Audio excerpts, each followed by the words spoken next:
Hey guys, selamat datang kembali di YouTube channel Naksir Sneakers. Kali ini gue mau bikin performance review untuk sepatu Jordan Westbrook One Take Two.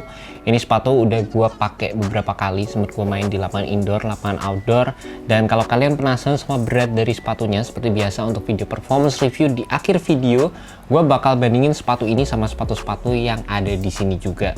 Dan juga kalau kalian penasaran sama rating dari sepatu ini, untuk ratingnya sendiri gue bakal taruh di Instagram gue @billyr22.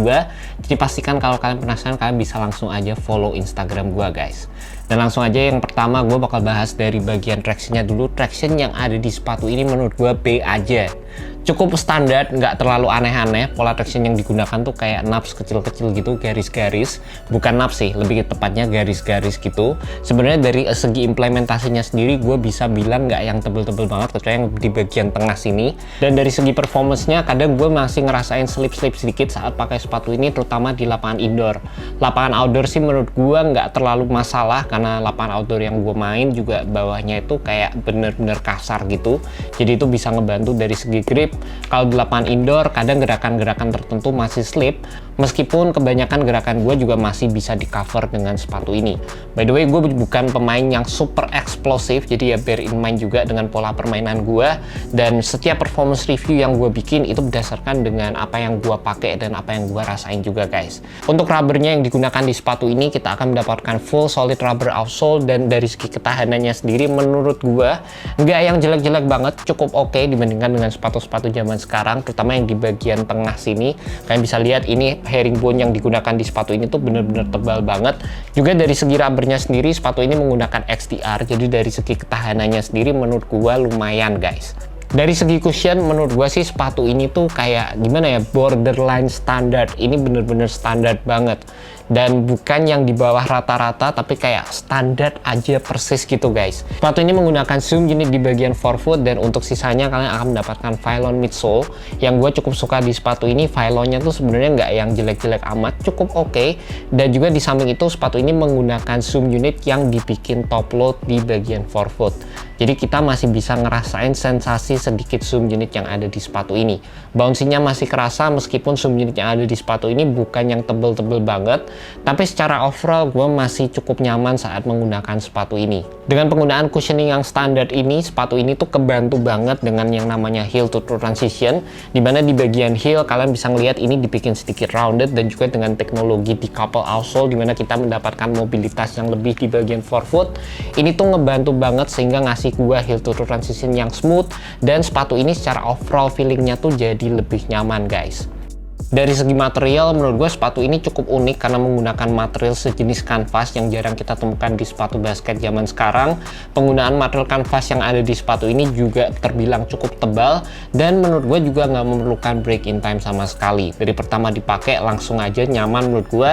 Dan juga untuk high wear area, kalian akan mendapatkan beberapa synthetic layering material yang memberikan proteksi terhadap material upper yang ada di sepatu ini guys.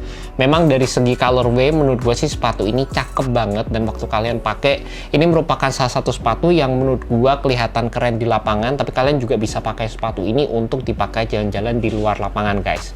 Memang dari segi material dan juga warnanya sendiri ini tuh gampang banget kotor. Kalian bisa lihat di bagian depan punya gua ini juga udah kotor, tapi ya memang it is what it is. Sejauh ini juga gua memfavoritin warna ini untuk sepatu Jordan Westbrook One Take 2. Dari segi fitnya sendiri menurut gua sepatu ini fit true to size, dan di bagian setengah ke depan ini menurut gua fitnya enak banget. Cuma di bagian belakang sini gue harus sering-sering adjust sepatunya karena gue masih ngerasain ada heel slip saat gue menggunakan sepatu ini. Pas habis gue tali sepatunya, gue ngerasa fitnya menurut gue oke-oke aja, tapi setelah gue pakai main untuk beberapa possession, gue baru ngerasa di bagian heel sini kadang berasa rada slip sedikit, jadi gue harus adjust lagi, dan kalian bakal ngedapetin fit yang proper di sepatu ini juga. Bagian belakang sini, di sini juga ada padding-padding yang menurut gue nggak yang banyak-banyak banget, tapi cukup oke sehingga dapat memberikan kalian kenyamanan yang proper di sepatu ini.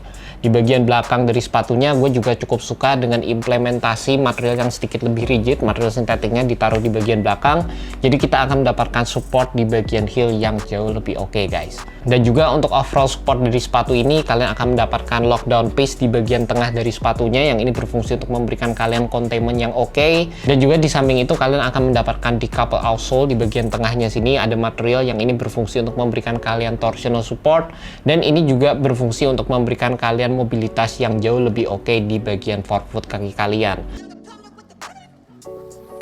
Buat kalian tertarik sama sepatu ini tuh dijual dengan harga Rp1.429.000 dan gue ngedapetin sepatu ini dari Hoops Point, jadi kalian bisa cek langsung di website dari Hoops Point. Gue udah masukkan link di bawah, jadi kalian bisa klik langsung dan menuju ke website dari Hoops Point, guys. And that's about it, guys. Overall performance review untuk sepatu Jordan Westbrook One Take 2, menurut gue sih sepatu ini looks-nya keren banget, dan seperti yang gue bilang di video initial review, looks dari sepatu ini bener-bener Westbrook dan desainnya unik, dan juga dari segi desain menurut gue sepatu ini nggak kalah sama sepatu signature seriesnya. Ini sih memang budget model dari sepatu Westbrook, tapi kita juga bisa ngelihat ada beberapa detail dan juga desain dari sepatu Why Not 0.4 yang pastinya disesuaikan juga. Jadi dari segi implementasi cushion, implementasi material pasti disesuaikan dengan harga yang diberikan di sepatu ini. And that's about it. Thank you so much buat kalian udah nonton video kali ini. See you next video, guys. Jangan lupa subscribe, like, dan share video ini ke teman-teman kalian yang cinta sneaker seperti gua. Well, guys, thank you so much. Have a good one. Peace. Alright, guys, sekarang kita mau bandingin berat antara kedua sepatu ini. Di sini ada Jordan Westbrook One Take 2 sama di sini ada Kobe 6. Oke, sama-sama size-nya 9,5 dan langsung aja ini udah ada timbangan. Yap, seperti biasa di akhir video kita selalu bandingin berat-berat kayak gini buat kalian tertarik. Ini, guys, yang pertama Westbrook One Take 2.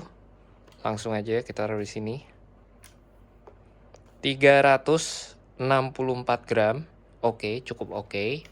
Dan sepatu Kobe 335 gram. Yap, terpaut dikit, tapi untuk ukuran sepatu 300 gram tuh cukup ringan sih menurut gua. Oke, guys, jadi di situ aja. See you next video. Peace.